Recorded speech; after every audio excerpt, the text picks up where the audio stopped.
Assalamualaikum warahmatullahi wabarakatuh. Selamat pagi anak-anakku semua di rumah. Bagaimana kabar kalian? Hari ini kita ketemu lagi dalam pembelajaran bahasa Indonesia, yaitu tentang teks ulasan. Silahkan disimak baik-baik materinya. Sebelum memulai pembelajaran, marilah kita membaca basmalah bersama. Agista, aku kok lupa ya ringkasan cerita kemarin. Istilahnya apa ya di teks ulasan? Sinopsis bukan ya? Atau analisis? Atau evaluasi? Hehe, sama, aku juga lupa. Oh, yang di sampul belakang buku itu namanya sinopsis kan ya? Berarti ringkasan cerita itu sinopsis, Kis. Yeay, jadi ingat. Terus yang analisis sama evaluasi apa dong? Nah, untuk struktur itu kita belajar lagi yuk. Ayo.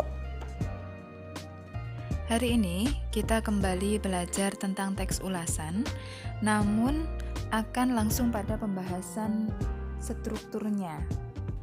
Struktur teks ulasan yang pertama yaitu identitas karya. Pada pembelajaran sebelumnya sudah dibahas, yaitu berisi tentang identitas yang diulas baik berupa buku maupun film. Masih ingat teks ulasan film 5 cm?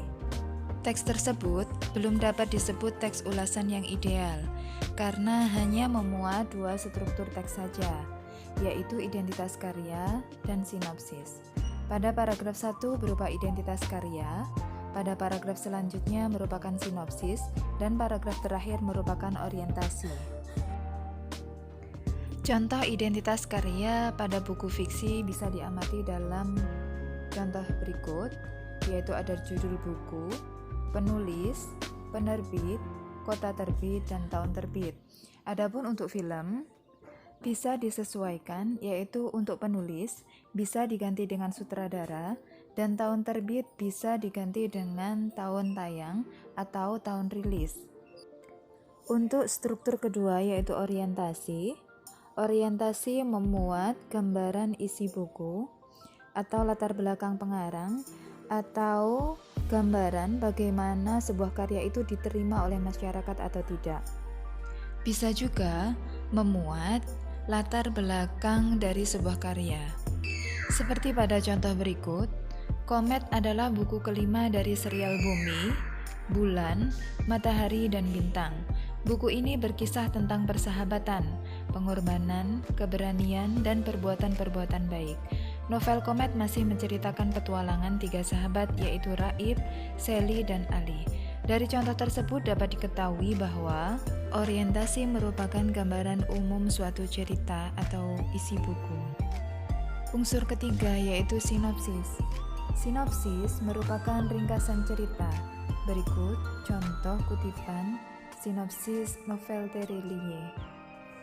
Struktur keempat, teks ulasan yaitu analisis. Dalam analisis, berisi paparan tentang unsur intrinsik dan ekstrinsik pada karya yang diulas. Berikut contoh analisis. Novel ini mengajarkan kita untuk belajar tegar dan tabah dalam menghadapi masalah.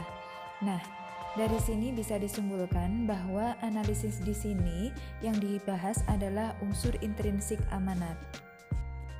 Struktur kelima yaitu evaluasi atau penilaian. Penilaian berisi penjelasan kelebihan dan kekurangan karya yang diulas.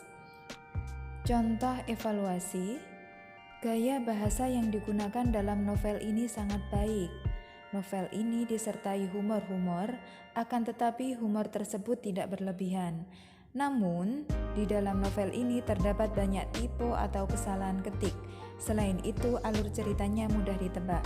Nah, dari contoh evaluasi berikut dapat diperoleh bahwa kelebihan yang dibahas adalah tentang gaya bahasa, sedangkan kekurangan yang dibahas adalah tentang penulisan.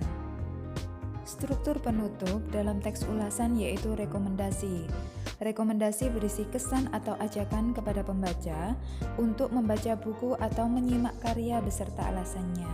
Nah, di sini dalam novel Komet, contoh rekomendasinya adalah novel ini selalu membuat pembaca tertarik menamatkan serinya untuk menemukan sebuah kegergetan di luar dugaan. Selain itu, novel ini banyak mengandung pesan kehidupan sehingga sangat layak untuk dibaca.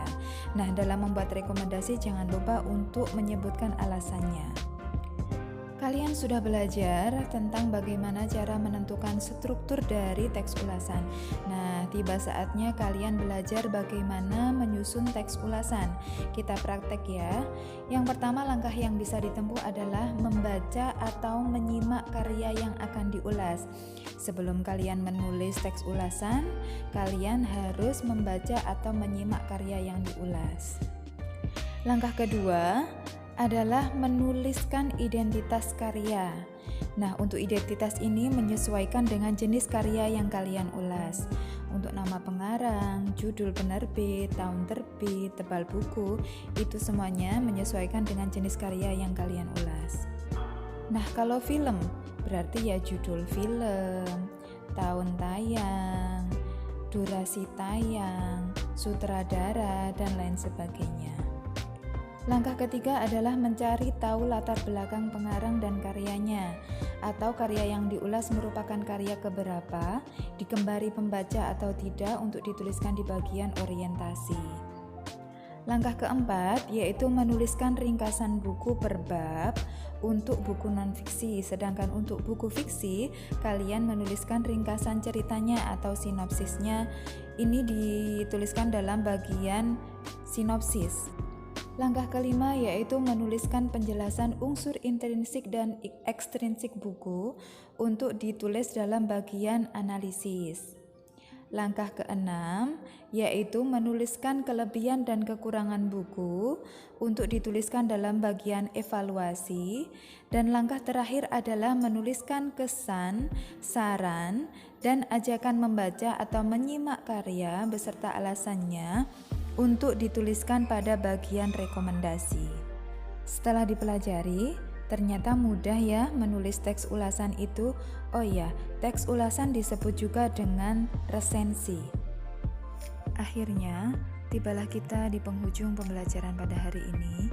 Semoga dapat dipahami dan terima kasih sudah menyimak dengan baik.